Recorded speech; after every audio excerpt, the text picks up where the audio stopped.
Moi, ce que j'ai aimé dans le Trading Desk, c'est qu'on parlait pas d'argent. Dans tout ce que j'ai entendu, on parlait de pourcentage. Fait que mon portefeuille versus le tien, ça change rien. On fait du 20 25 30 Puis je me rends compte qu'après être rentré dans le Trading Desk, ce qui m'a parlé au téléphone, c'est la réalité. Tu sais, je veux dire, il m'a pas vendu un rêve. Une fois que quelqu'un a pris le premier pas à rentrer avec nous autres, puis il voit, OK, vous êtes sérieux sur vos connaissances du marché, vous êtes sérieux sur vos heures d'opération, vos règles, quand vous avez du profit, vous le montrez, quand vous avez des pertes, vous les montrez. Votre stratégie est établie, on la met en application, puis les pourcentages arrivent. Je viens d'arriver dans le marché, vraiment à bouger de l'argent, 100% win rate mon mois de mars. De briser ton risque, t'as pas pris ta perte. Puis finalement, il est revenu en ta faveur, puis t'as pris un gain. Mais ça, c'est pas un bon gain. C'est un mauvais gain. T'es pas censé avoir pris ce gain-là. T'es censé avoir pris une perte. Oui, ça nous coûte de quoi rentrer dans le trading desk. Il y a un certain montant pour rentrer dans l'élite. Ben, je l'éclairais en une semaine. Les gains que j'ai faits depuis le début janvier, j'ai décidé par moi-même de prendre ma retraite 6 ans d'avance. Septembre, le pattern avait 91% win rate. Puis le gain sur ton argent était de 260%. En septembre, un singe sous qui aurait appliqué la stratégie aurait pesé, aurait fait de l'argent. Mais après ça, en octobre, Fait que ready to go? Rock and roll, rock and roll. Tes amis t'appellent comment? Sylvain ou Slide? Slide, c'est pour ça que ton À balle, ouais. C'est pour ça que ton nom de Discord, c'est Slide. Exact. Mais sinon, pour les gens que... Sylvain. Ouais. Puis, c'est quand ta femme est fâchée, elle dit quoi? Beaulieu, OK. Fait qu'elle a skippé complètement le Sylvain. Elle est directement à Beaulieu. Elle n'est jamais fâchée. C'est pour ça que tu te rappelles pas souvent de ton nom de famille. Non, c'est rare, je le nomme. Ouais, c'est ça. C'est parce que sinon, tu sais, t'es dans le trouble. Ouais. Fait que merci d'être avec nous autres, d'avoir pris le temps de venir parler avec... Pour un peu gruger puis aller voir qu'est-ce qui se passe dans ton expérience dans les 6 derniers mois, parce que ça fait depuis mi-janvier. Janvier, tu es avec nous autres. Puis là, tu as eu un beau cheminement. Tu as passé à travers du coaching personnel. Tu es rendu dans le programme Élite avec nous autres. Tes résultats sont super beaux, on va en parler. Ouais. Fait qu'on est content de t'avoir. On est content aussi de pouvoir t'accueillir sur le floor qui vient d'ouvrir maintenant pour les gens qui veulent venir trader en réel. Toi, t'es de quel Repentigny. T'es de Repentigny? Ouais. Fait que tu pourrais venir. C'est pas loin. T'es à côté. T'es une petite trêve. Mais t'es-tu le style de gars qui aime mieux trader tout seul dans sa tête ou t'aimes mieux... Je te dirais ça dépend du marché. Ouais. Quand le marché est bon, de venir avec un paquet de monde, c'est cool. Ouais. Mais quand tu as besoin d'être plus concentré, c'est mieux tout seul dans ton bureau. Là. Puis comment t'es venu à regarder pour le trading? C'est-tu ta en fait, je fais de la crypto depuis un petit bout. OK. Puis c'est un marché qui est tellement volatile. Puis j'avais pas de formation là-dedans comme tel. J'achetais, puis je gardais à long terme. Puis j'achetais vraiment juste les stocks qui sont populaires. Là. Ouais. Puis, mais ça m'intéressait de voir. Tu sais, je regardais des charts pour le plaisir de regarder ça parce que je savais qu'il y en a qui gagnaient leur vie avec ça. Mais pas au point de me lancer vraiment. Tu sais, j'ai un job à temps plein depuis 25 ans, je suis en même place. Fait que... mais avec les TikTok de ce monde, ben vous apparaissez, toi puis d'autres, dans le milieu. Je trouvais ça intéressant de voir ça. Fait que je dis, gars, pourquoi pas... j'avais un petit peu d'argent à placer. Je vais essayer de voir si je suis capable de tirer mon épingle du jeu là-dessus. Mm-hmm. Fait que je me suis inscrit à The Trading Desk. J'ai envoyé une demande parce qu'on n'est pas automatiquement inscrit. Ouais. Puis je l'ai envoyé à d'autres aussi. Puis, écoute, c'est Alex qui m'a appelé. J'ai passé l'entrevue avec Alex. Puis j'ai trouvé ça... j'ai trouvé que il y avait beaucoup de sérieux. Ce qui m'intéressait beaucoup. Parce que, comme je te dis, j'en ai eu un autre qui m'a appelé aussi. C'était moins sérieux, c'était moins tight. Puis quand j'ai décidé d'embarquer avec vous autres, quand j'ai commencé la formation, j'ai vu qu'il y avait une belle structure, c'était du sérieux. Puis le masterclass, il est super bien monté. On a accès à un paquet de vidéos, autant les lives du lundi, les formations du lundi que les lives à tous les jours. Fait que c'était facile de voir que il y avait moyen de faire de l'argent avec ça. Ouais. Mais avant de t'intéresser au marché boursier, qui est ce qu'on appelle les stocks, bon, le marché de la crypto-monnaie, qui est un autre marché, tu faisais ça pendant longtemps ou? J'ai eu de la crypto, j'en ai encore, là, mais ça fait peut-être 1 an et demi que j'ai de la crypto. OK, fait que 1 an et demi. Fait que t'es quand même récent dans le domaine du trading, de l'échange d'argent, Puis t'avais-tu des investissements avant ou t'étais... J'avais des placements autres, mais c'était pas moi qui gérais mes placements. Okay. Parce que tu faisais pas ça dans la vie, du trading. C'est quoi tu faisais? Non, moi j'étais mécanicien d'entretien dans une usine. OK. Pendant combien de temps? 25 ans. Puis, 25 ans même place, mais 35 ans comme mécanicien. dans le métier. Ouais, dans le métier. Puis fait que dans le fond, c'est quoi qui t'a amené vers l'intérêt du trading? Parce que là, tu parles d'un métier qui n'est pas tout de suite pas des finances du tout. Non. Là, tu rentres dans un marché comme la crypto-monnaie qui est vraiment différent. C'est une technologie et en plus, c'est de l'échange d'argent, donc du trading. Fait qu'en plus d'être du trading, c'est une nouvelle technologie. Ouais. C'est quoi qui t'a amené à vouloir faire ça? Ben, je pense que c'est la popularité. Tu sais, on entendait parler de crypto partout. Ouais. On sait, il y a des gens qui viennent riches, mais on n'entend pas parler de ceux qui réussissent pauvres. pas, là. C'est ça.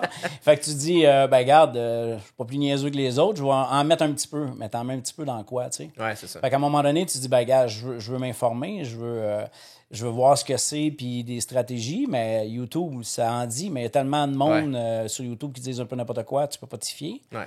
Ensuite de ça, mon fonds de pension, moi, à mon usine, c'est des actions, c'est un portefeuille d'actions que j'ai. Ah, ben oui. Puis ben là, quand tu dis je veux m'y connaître parce que je veux être capable de moi-même ça, gérer mes ben choses oui. puis m'assurer que mes placements sont à bonne place, ben c'est là que j'ai commencé à avoir un intérêt sur le côté de la bourse. Des plus actions, que du côté, plus que la crypto-monnaie. plus Ouais. que la crypto. Puis là, quand tu as commencé, bon, tu nous as trouvé à travers TikTok. Ouais. Ton premier aperçu de nous autres, c'était-tu comme positif, négatif? T'avais-tu comme ça, c'en est un autre qui, mettons, fait juste montrer ses gains puis pas ses pertes? Ou c'est quoi ta première aperçu? Ben en fait, il y en a beaucoup qui vendent, ils vendent leur richesse, ils vendent leur véhicule, ils vendent un paquet de choses. Mais moi, ce que j'ai aimé dans le Trading Desk, c'est qu'on ne parlait pas d'argent. Dans tout ce que j'ai entendu, on parlait de pourcentage. Fait que mon portefeuille versus le tien, ça ne change rien. On fait du 20 25 30 Ouais. C'est le côté intéressant. Oui, il y a un côté prestige à ceux qui réussissent dans le trading, là, parce qu'on aime dire qu'on réussit bien, puis tout. Puis forcément, nos véhicules le montrent. Mais j'ai pas senti ça du côté de Trading Desk. Ouais. Tu sais, Alex, je parlais à Alex comme je te parle là, comme je parle à mon frère. Je veux dire, c'est un gars bien humble, puis il nous dit la vérité. Ouais. Puis je me rends compte qu'après être rentré dans le Trading Desk, ce qui m'a parlé au téléphone, c'est la réalité. Là. Ouais. Tu sais, je veux dire, il m'a pas vendu un rêve. Non. Mais il y avait quelqu'un qui nous avait dit ça une année.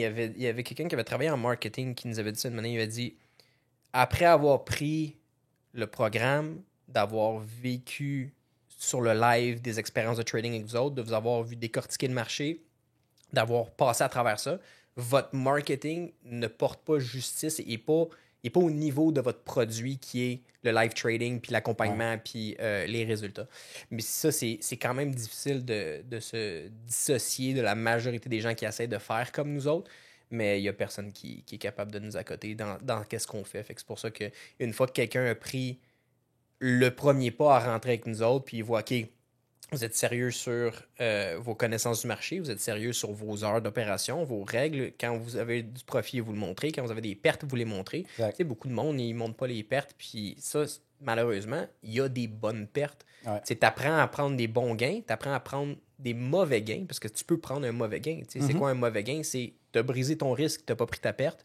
Puis finalement, il est revenu en ta faveur, puis tu as pris un gain. Mais ça, c'est pas un bon gain. C'est un mauvais gain. Tu n'es pas censé d'avoir pris ce gain-là. Tu es censé avoir pris une perte. Fait qu'il y a des mauvais gains, puis il y a des bonnes pertes, puis des mauvaises pertes. T'sais. Fait que ça, il faut naviguer à travers ça en tant que trader. Tu as un plan annuel, puis là, il faut te dire, OK, ben regarde ça, comme mettons la perte d'aujourd'hui. Ouais. Bon, la perte d'aujourd'hui, c'était une bonne perte. Pourquoi? Parce qu'on avait un risque qui était établi. Exact. On avait... le plan, il était fait.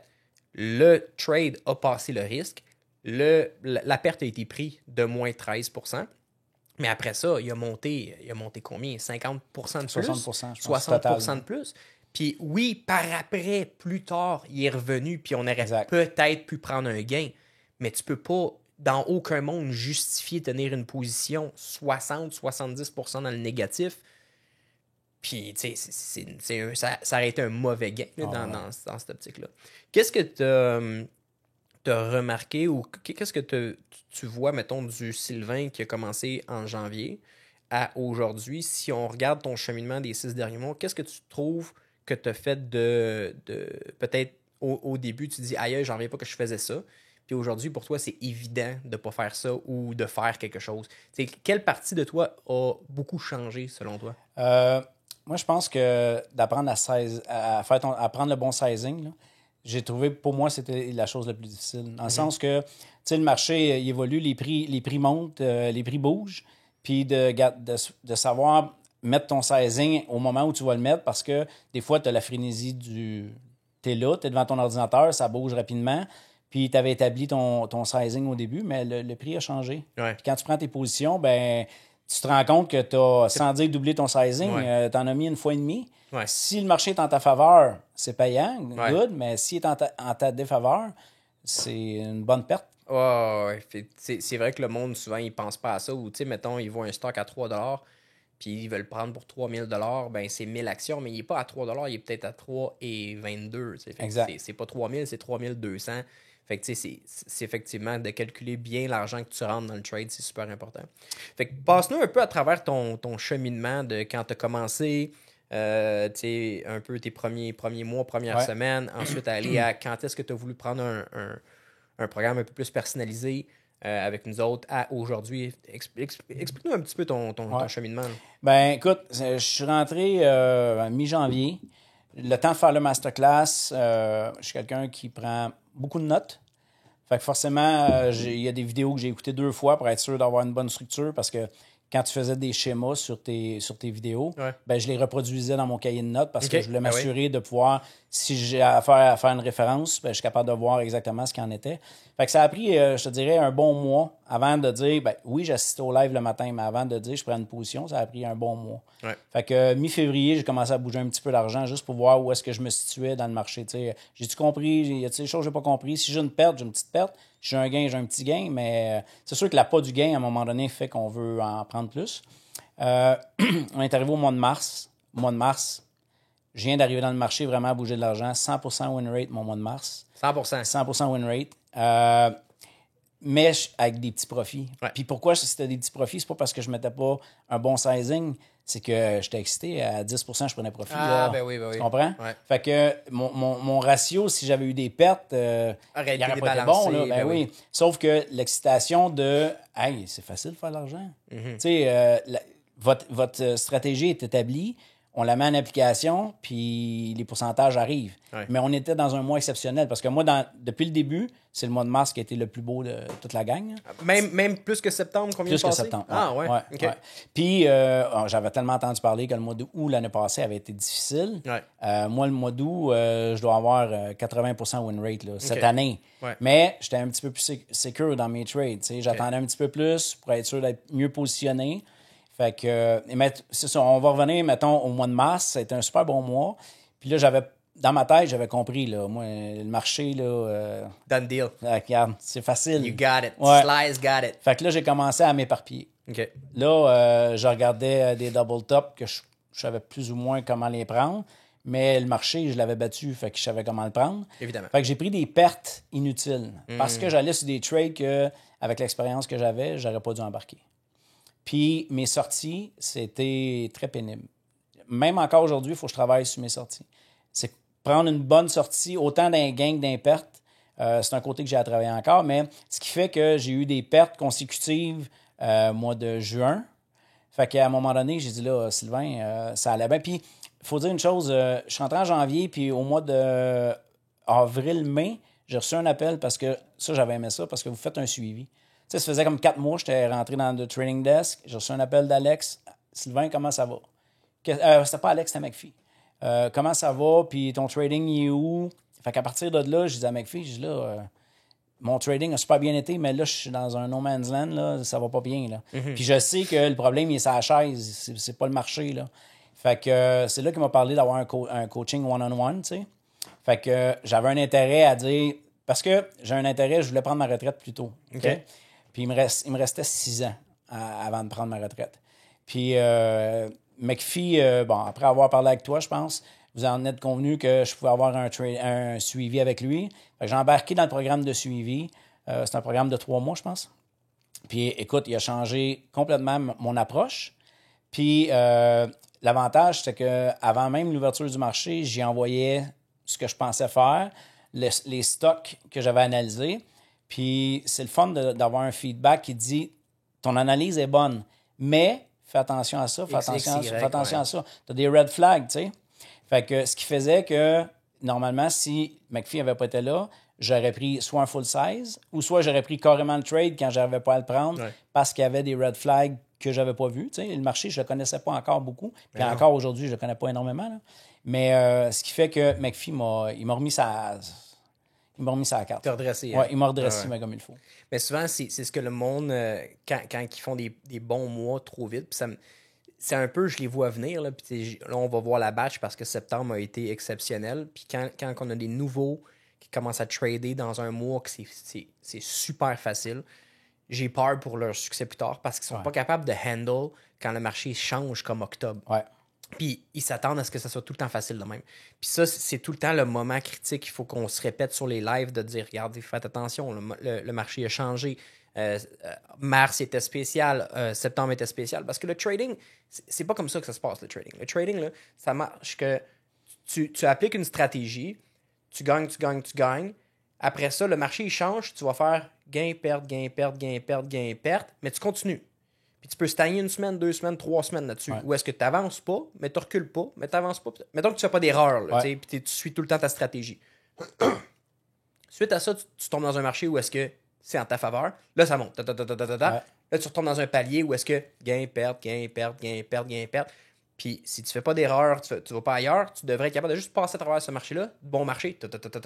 Puis c'est là où est-ce que le monde comprenne pas la vie du trader n'est pas mois après mois. C'est tough cette passe-là, rentre dans la passe facile. Tough cette passe-là, rentre dans la passe facile. La passe qu'il faut que tu tough, rentre dans la passe tough. Après ça, facile. Puis quand c'est facile, ça monte comme septembre. Septembre, le pattern avait 91% win rate. Puis le gain sur ton argent était de 260%. T'sais, en septembre, un singe sous qui aurait appliqué la stratégie aurait pesé, aurait fait de l'argent. Mais après ça, en octobre, là, ça change. Là, les choses sont différentes. Puis c'est là où est-ce que tu dois avoir de l'accompagnement. Tu dois avoir quelqu'un qui est capable de spotter à l'avance. Non, en ce moment, il faut que tu y ailles mollo. Il faut que tu fasses ci, il faut que tu fasses ça. Il faut que tu prennes tes profits un peu plus rapides. Il ne faut pas que tu sois trop greedy. T'sais. Toutes ces affaires-là que tu fais quand le marché il change. Fait que quand tu prends un accompagnement comme que tu as pris avec Christopher, c'est ce qui fait que tu peux rester dans la game plus longtemps. Exact. Là, tu as pris l'accompagnement avec Christopher, puis là, tu me dis quelque chose par rapport à ta retraite. Ouais. Ben, en fait, après le 3 mois avec McPhee, je suis tombé dans le groupe élite. OK. Puis en tombant dans le groupe élite, ben là, on tombe avec une population un petit peu plus restreinte. On est 12, 13, 14 là, avec les coachs. Puis on apprend des nouvelles stratégies. Puis on écoute aussi les gars qui ont un petit peu plus d'expérience que moi, qui vont analyser le marché, mais on le fait tous ensemble, tu sais. Mm-hmm. Puis le coût de l'élite, il y a un certain montant pour rentrer dans l'élite. Mm-hmm. Ben je l'éclairais en 1 semaine, dans ma première semaine. Mais c'était le mois de septembre. C'était le début du mois de septembre. Fait que, mais tout ça pour dire que les gains que j'ai faits depuis le début janvier, avec le fait que, j'ai un certain portefeuille dans mon fonds de pension qui faisait que j'ai décidé par moi-même de prendre ma retraite 6 ans d'avance. Grâce aux résultats. Grâce aux résultats que j'ai dans le trading, ce qui fait que pendant les 2 prochaines années, je demande à mon portefeuille de fonds de pension de me donner la même paie que si je travaillais. Puis le portefeuille de trading, j'y touche pas pendant 2 ans. Tu peux le cumuler, ben oui. Fait que je le cumule, fait que les gains sont plus gros. Puis on sait que le pourcentage de gain est tellement plus élevé que le pourcentage de perte. Mm-hmm. C'est parfait. Tout tombe à point. Là. Fait que là, t'es comme rendu à la retraite trader, là, c'est ça? Ouais, j'ai passé la retraite. Je suis passé de mécanicien à trader. Là, ma question, c'est tu fais quoi de tes après-midi? C'était la saison de golf, fait qu'on jouait au golf beaucoup. On faisait de la moto, moi et ma conjointe. OK. Fait que, là, en hiver, tu vas faire quoi? Je sais pas. Le gym, on a recommencé le gym. Ouais. Fait que probablement qu'il va y avoir une couple d'après-midi de gym. Là. Ah ouais. Mais sinon. Tu vas voir que beaucoup de monde veulent tomber temps plein jusqu'à temps qu'ils réalisent à quel point tu as beaucoup de temps. La majorité des gens quand tu as le balanced trading lifestyle, puis tu l'as fait comme du monde parce que t'as un trader, là, ça trade pas de 9h30 le matin à 4h. C'est pas ça que ça fait. Ça a un moment de la journée où est-ce que ça a un pattern très spécifique que ce qui sort. Puis lorsque le pattern très spécifique sort, il y a des règles, un win rate associé à ça, des prises de position, prises de perte. Puis tu as une structure associée à ça. Mais une fois que c'est passé, tu as beaucoup de temps sur tes mains. Ouais. Puis comme Julien, quand il est tombé temps plein sa première année, après un an, on se croise au club de golf. Puis j'ai dit comment tu trouves ta première année? Il dit hey, je capote, mais j'ai du temps. Man. Je n'ai tellement de temps. Je sais pas quoi faire de mes après-midi parce que nous, on trade le matin. Puis après ça, mais le reste de l'après-midi, on joue au golf. Là, mais sinon, en hiver, on fait. Puis tu vas voir que c'est là que c'est dangereux.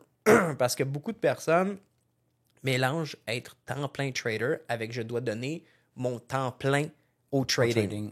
Puis surtout pour des gens qui viennent d'une business ou d'un emploi où est-ce que pour eux autres être temps plein, c'est 40 heures semaine. Pour moi, temps plein trader, c'est pas 40 heures semaine, c'est peut-être 2 heures par jour, 1 heure par jour.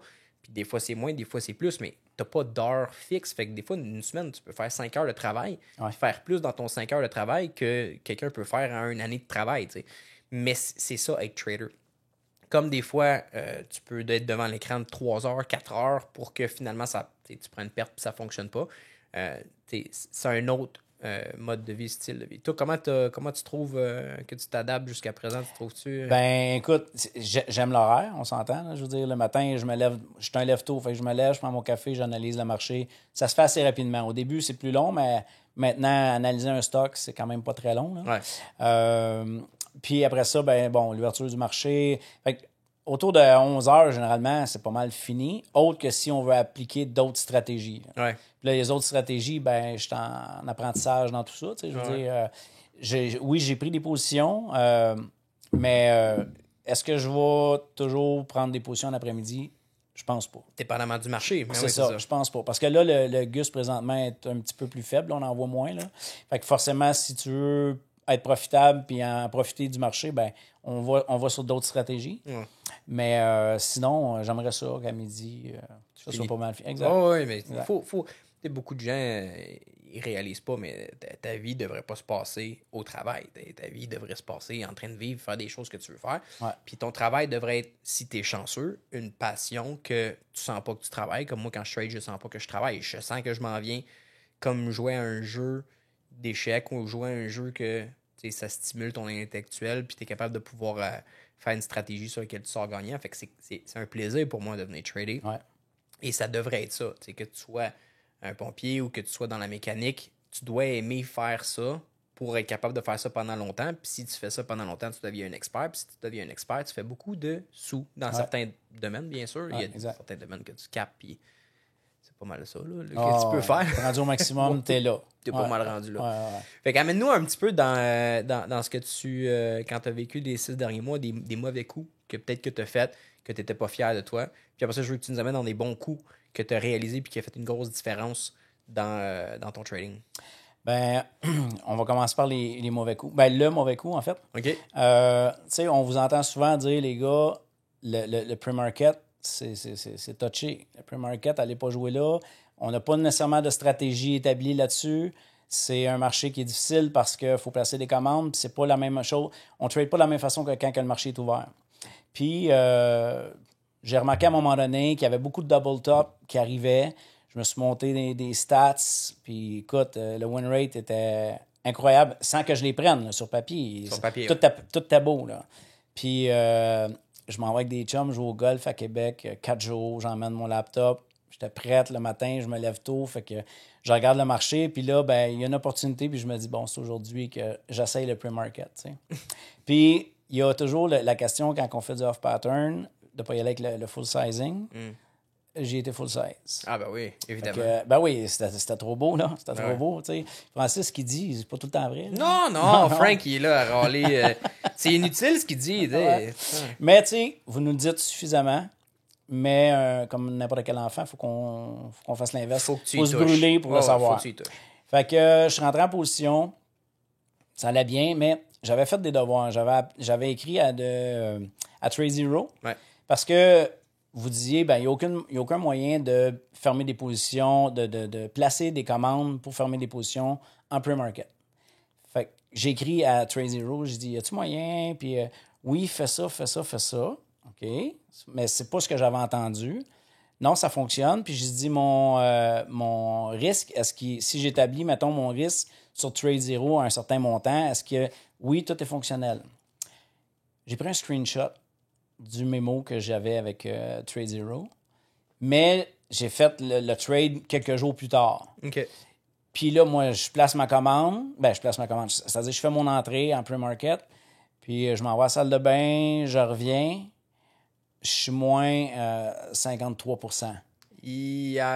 Mon risque, il ne l'a pas pris parce qu'il n'y en a pas il n'y a aucune commande que tu peux prendre en pre-market, mais c'est pas ce qu'on m'avait dit chez TradeZero. Ouais. J'ai communiqué avec eux, on a eu une entente puis tout le kit, là. Mais tout ça pour dire que dans le temps de le dire, 53%. Ouais. Je me suis sorti. Très dangereux. Ça m'a coûté un bon montant. Très, très, très dangereux, le pre-market. Le monde, tu sais, puis ça, je vois ça souvent, puis on le dit, on est verbal, on le dit, mais le monde veut faire leur expérience par eux-mêmes. Il y a des sections du marché qui sont dangereuses que tu ne devrais pas, en tant que short seller, toucher. Puis le pre-market, c'est pas une place que je commencerai à trader, surtout pas short, parce que l'exécution des commandes n'est pas pareille. Après ça, tout ce qui est fin de journée, des breakouts de fin de journée, va pas shorter ça. T'as des short sellers qui sont coincés là-dedans, qui vont être émotionnels, vont vouloir cover. T'as les long buyers qui attendaient ça toute la journée de pouvoir jumper sur le breakout. T'as la fin de journée, les gens sont émotionnels. Ils n'ont pas réussi à avoir soit le profit leur matin ou sont en perte du matin. C'est les pires moments pour commencer à trader. C'est irrationnel, c'est super émotionnel, c'est difficile à lire, c'est difficile à gager. Fait que, tu sais, quand on répète ça souvent, il a fallu que tu y goûtes par toi-même. Ça t'a coûté par toi-même. Mais, tu sais, je pense que je n'ai pas eu un qui s'est assis sur la chaise qui m'a pas dit « Non, moi, Frank, j'ai tout fait qu'est-ce que tu me dis de faire. » Il n'y en a pas un, que ça soit de Ben à Max, le nombre de personnes qu'on a passées en entrevue qui viennent de nos étudiants, il n'y a pas une personne qui me dit « Moi, Frank, j'y ai jamais touché au pre-market. Moi, Frank, j'ai jamais fait ça. Tu sais, tout ce que tu recommandes, je l'ai suivi à la lettre. » C'est pas vrai. Ils l'ont tout fait. Aujourd'hui, ils réussissent tout. Mais c'est tous des gens qui ont dû toucher à une perte, qui ont dû toucher à « OK, voilà pourquoi Frank il dit ça. Voilà pourquoi Julien il fait ça comme ça puis il nous dit que c'est pas une bonne idée de faire ça. » Il faut que tu y touches. Maintenant, après ça, combien de fois tu vas y toucher? Ça, c'est une autre histoire. Est-ce qu'une fois, c'est assez pour plus répéter la même erreur? Il y en a que oui, il y en a que non. Mais quand la conséquence est assez grosse, comme moi, le 53%, là, a fait que je suis loin d'être prêt. Mais pas 53% de 100 $. Là. Non. C'est 53% de ma position, qui est un certain pourcentage de mon portefeuille, là, mais tout ça pour dire que ça m'a vraiment fait mal. Ça a effacé combien de semaines de trading environ? Ça a effacé un bon mois et demi. Puis ça m'a pris un bon mois et demi à me refaire. Ah ouais, hein? Ouais. Parce que j'étais insécure. Ouais. Fait que je prenais des mauvaises décisions suite à ça. Parce que, oui, tu veux te refaire, mais en même temps, j'avais peur de mettre un petit sizing, j'avais peur. Parce que je m'étais vraiment blessé, là. Ouais. Puis tu sais, j'étais avec McPhee dans le temps. Ouais. Puis McPhee, lors d'un meeting téléphonique, il m'a posé la question parce qu'il a vu que mon portefeuille avait descendu. Puis comme n'importe quel enfant veut cacher à son père, j'ai dit non, j'ai eu besoin d'argent, j'ai sorti le cash. Fait que salut McPhee. Oh là là! Ah non, j'étais gêné. C'est la gêne, ouais. J'étais gêné puis j'étais fâché après moi. Là. Ouais. J'étais fâché après moi parce que, d'un, si tu prends un trade, c'est pas le temps d'aller à la toilette, là. Ouais. En pre-market, surtout pas. Mais non, ça a fait assez mal pour m'avoir vraiment donné une leçon. Ouais. Puis, à quelque part, je suis content. Parce que ça, c'est tout effacé, là. Oui. Parce que un jour, puis ça va arriver, puis un jour, ça va être une perte de 6 chiffres. Ouais. Puis si tu corriges pas, ça peut être une perte éventuellement de 16 chiffres. Mm-hmm. Fait que dans le trading, 50%, là, c'est énorme. Fait que les gens, puis c'est pour ça qu'on parle beaucoup en pourcentage, parce que si tu corriges pas ça à la base en pourcentage, quand tu vas arriver avec de la grosse argent, parce que du monde commence à trader, il dit « Ah, c'est 50%, c'est... Ouais, mais c'est sur une position de 400$. C'est juste 200$. Oui, mais c'est 50%.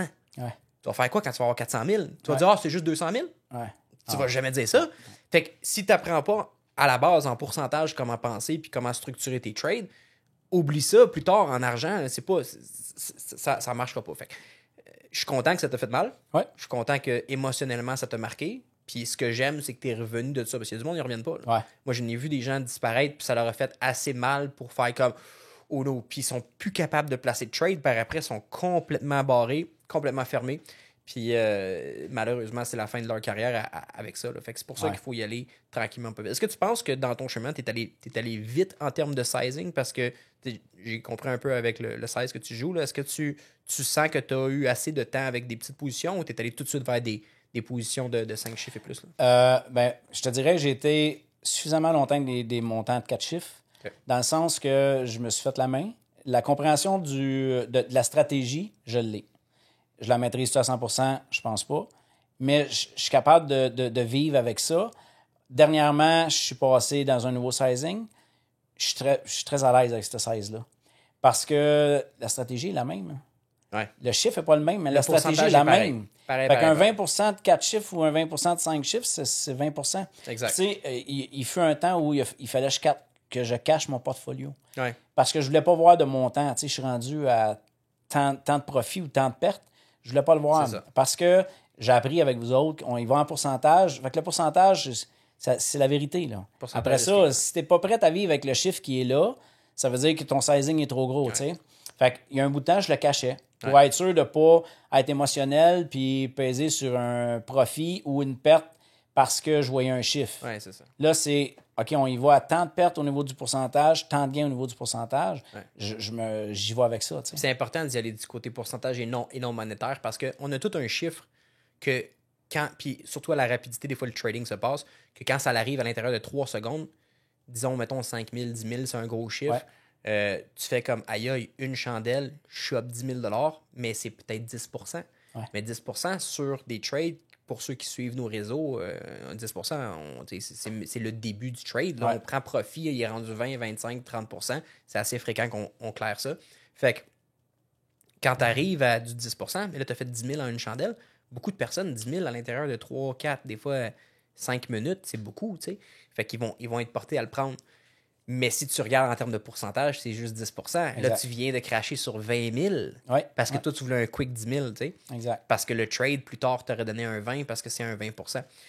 Puis il y avait quelqu'un qui m'avait dit cette phrase-là de manière quand on parlait de niveau psychologique puis de niveau d'argent, puis surtout du pourcentage, il m'avait dit « Frank, si un jour tu veux clairer un trade de 100 000, il faut que tu sois prêt à cracher sur 99 999. » Fait que si t'es pas prêt à cracher en voulant dire je ne prends pas profit à 99 999, tu pourras jamais arriver à un trade de 100 000.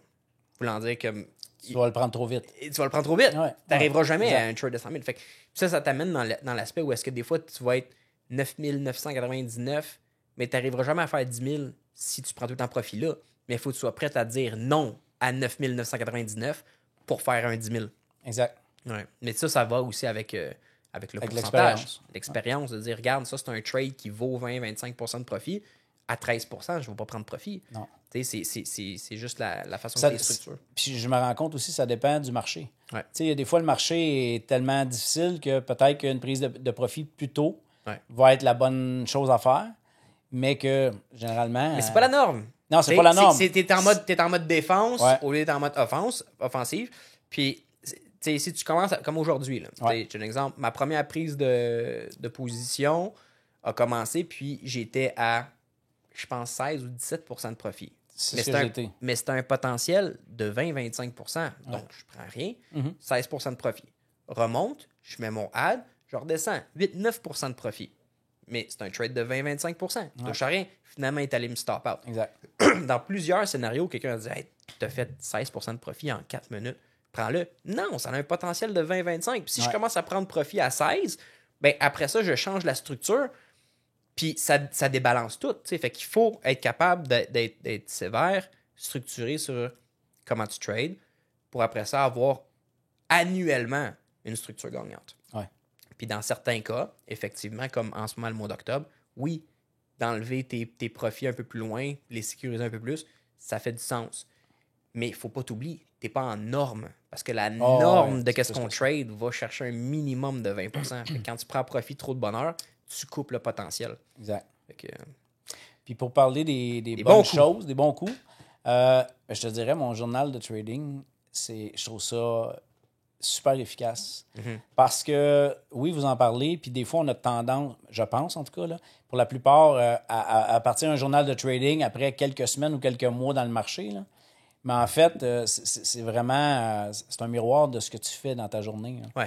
Tu sais, si tu prends le temps d'analyser tes trades 2 semaines, 3 semaines plus tard, où il y a un stock qui revient que tu as tradé, ben, tu peux aller voir un peu ce que tu as fait cette journée-là. Puis quand tu prends des mauvaises décisions, ben, tu les as d'en face. Là, hey, je me rappelle, ce sol-là, j'ai fait une erreur. Fait que le journal de trading, mardi que je le tiens. Ouais. J'en écris plus que pas assez dans mes commentaires parce que je vais être capable d'avoir une bonne référence. Ouais. Ce qui fait qu'aujourd'hui, ben, je vais placer des commandes. Souvent, je rentrais en market d'un début. Aujourd'hui, je vais placer mes commandes. Puis je suis assez certain de prendre... Parce que là, je rentre à 7 % je les place, puis s'il va à 6 % je ne suis pas dedans. Ouais. Tu sais, fait que... Mais avant ça, j'ai rentré déjà à 1 % puis à 2 % là, Ouais, parce que ouais. je voulais être dedans. Là. Ouais, absolument. Parce que ça faisait 2 jours que le marché ouvrait, puis il dropait tout de suite. Là, je me disais, fuck, oui, il donne 20-30 % mais je ne suis pas dedans. Ouais, c'est ça. Fait que là, aujourd'hui, c'est comme non. S'il atteint mon pourcentage, je vais rentrer. Mais tu es plus loin aussi dans ta carrière, si on veut, parce que, tu sais, je pense que le goal numéro 1, quand le monde commence à trader, c'est que leur goal numéro 1, c'est pas d'apprendre. Leur goal numéro 1, c'est de faire de l'argent. Tu sais, mettons, on regarde dans ton début, bon, tu as commencé en janvier, février, tu dis tu as commencé à mettre de l'argent dans le marché. Mars, c'était ton meilleur mois à date en carrière. Ça t'a pris combien de temps trouver sur ta feuille de trade que tu étais profitable? Ben, profitable, fin du mois de mars, j'étais profitable. J'ai redroppé quand j'ai commencé à faire mes erreurs parce que j'avais tout compris du marché, là, qui n'était pas ça. Puis à partir du moment où j'ai commencé à avoir un suivi one-on-one avec McPhee, ça a pris peut-être 2 semaines. Je suis revenu avec mon portefeuille à 0. Fait que j'ai recommencé à jouer l'argent du marché. Je comprends. Puis, tu sais, depuis ce temps-là, je suis dans l'argent du marché. J'ai repayé mes formations. Tu sais, c'est important de dire... oui, ça nous coûte de quoi rentrer dans le trading desk. Quand on a des suivis, ça nous coûte de quoi. Mais quand tu réussis à dire, hey, j'ai sorti cet argent-là, puis je joue encore avec l'argent du marché, t'as compris, puis il faut... On va se le dire, le monde dit, quelqu'un m'avait dit une année, il m'a dit, assez cher des formations de trading. Et je dis, ouais, mais c'est pas une formation de barbier, là. Je suis pas en train d'enseigner comment couper des cheveux ici, là. On te montre une stratégie qu'il y a du monde qui vont faire beaucoup d'argent s'y appliquer, comme qu'il y en a qui vont prendre leur retraite 6 ans d'avance, comme qu'il y en a qui vont faire un sideline, une profession, peu importe. C'est du niveau professionnel. C'est sûr qu'il y a un coût de professionnel. Exact. Mais après ça, la question à se poser, c'est dans le milieu professionnel, disons une business, où, mettons, tu fais des études pour être avocat, tu fais des études pour être dentiste, combien d'années ça va te prendre repayer ces études-là? Exact. T'sais, toi, combien de temps ça te pris repayer les formations? 6 mois. Hey. Puis en plus, tu es plus loin que ce que tu as repayé dans tes formations, tu es dans l'argent du marché et encore plus. Fait que c'est là où est-ce qu'il faut en venir à l'évidence de dire, oui, il y a un coût. Le coût, il est pas cheap parce que c'est pas des résultats cheap, mais en 6 mois, à appliquer qu'est-ce qu'on a montré, tu sais, il n'y a pas de business là, qu'en 6 mois, tu es rentable puis qu'après ça, c'est que du profit. Là, fait que... Non, puis, tu sais, la vérité, j'avais payé une autre formation aussi. Puis après, comme 2 heures de formation, j'ai payé dans le vide, tu sais. Puis j'ai commencé avec vous autres la semaine après. La façon où vous avez tout structuré, le masterclass, puis la possibilité d'avoir on n'est pas obligé nécessairement de prendre un coach tout de suite, là, mais quand on a des questions, vous répondez aux questions. Là. Tu sais, je veux dire, vous êtes disponible puis tout le kit. Je pense pas que ça soit trop cher, la formation, les formations que vous avez, parce que vous en avez plus qu'une. Ouais. Ce qui fait qu'à partir de là, tu te dis, il y a de l'argent sur le marché à faire. Si tu appliques les stratégies, puis si tu es obéissant, tu fais vraiment la bonne affaire, tu vas réussir. Hey, tu veux que le gâteau goûte la même chose, applique les mêmes ingrédients. Ouais. Ça finit toujours par ça. Change pas le sucre pour le poivre, puis tu sais, fais pas des niaiseries, puis tu vas avoir la même recette à la fin de la journée. Tu sais, ce qu'on fait en live, tu le vois, puis pourquoi cet étudiant-là, qui a écouté, lui, il est rendu à 6 chiffres de profit cette année, qui est un 300 ou 400% de son argent, puis pourquoi l'autre, il n'est pas capable? Mais l'autre, il joue dans le pre-market. L'autre, il coupe pas sa perte quand c'était le temps. L'autre, il prend des profits trop vite. C'est pas le même gâteau, là, buddy. Là. Fait que c'est important de mentionner ça. Hein. Puis, tu sais, le fait que j'ai pris ma retraite, pour moi, c'est rendu ça mon gagne-pain. Là. Oui, OK, j'ai un fonds de pension qui est là, c'est correct. Mais si je suis pas capable de me discipliner à être ce qu'on apprend dans la stratégie, puis à suivre le marché, puis à être vraiment avoir une éthique de travail, ben ma retraite, je veux rester jusqu'à la fin sur ma retraite. C'est ça, ouais. Tu sais, fait que j'ai un intérêt, certes, à dire, ben regarde, il y a des gars qui ont plus d'expérience que moi, ils ont monté des stratégies, la stratégie a fait ses preuves. Là. Fait que suis la stratégie, puis là, c'est ce que je fais, puis les résultats sont là. Puis d'un gars du milieu automobile, est-ce que tu trouves que c'est dur à comprendre, la bourse? Est-ce que tu trouves que c'est... Non, c'est vraiment pas difficile. Puis tu sais, je le dis, ma conjointe n'était pas ici, là, mais après vous le dire, j'ai dit, je peux pas croire que c'est facile comme ça, faire de l'argent. Ouais. Dans le sens que quand tu appliques vraiment la stratégie, puis que le marché est là, je me dis, j'ai travaillé pendant 25 ans à me lever et à faire 8-10 heures par jour pour une parcelle de ce que je fais aujourd'hui. Ouais. T'sais, mais c'est correct, c'est ça qu'on a appris. C'est là. cheminement. C'est ça qu'on a appris, puis j'ai pas eu personne de mentor avant dans mon milieu, dans des amis qui faisaient du trading pour dire, ben je vais faire le move. T'sais. Parce que faire le move, c'est difficile. Il y en a bien qui croient pas en ça. Là. Il y en a qui pensent que je joue au casino. Là. Ouais. Mais jouer au casino, c'est pas ça. C'est mettre sur le rouge, mettre sur le noir, tu sais pas ce qui va arriver. Là, il y a des stratégies. Ouais. Fait que, mais merci beaucoup. En finissant, peut-être un dernier mot sur qu'est-ce que les gens qui commencent, tu pourrais leur éviter peut-être des erreurs, des choses. Qu'est-ce que tu dirais aux gens qui commencent? D'apprendre la stratégie établie, puis de focusser là-dessus. Puis plus tard, avec l'expérience, avec du time screen, avec... Tu verras s'il y a d'autres choses qui t'intéressent ou si tu veux apprendre d'autres stratégies. Mais c'est tellement bien établi, pas s'éparpiller, puis allez pas sur le pre-market. C'est vraiment pas bon. C'est parfait, Sylvain. Merci d'être venu. Merci d'avoir pris le temps. Puis on va se revoir après un an à travers le programme Tes résultats puis où est-ce que tu es rendu. Good. Allez, merci. Merci.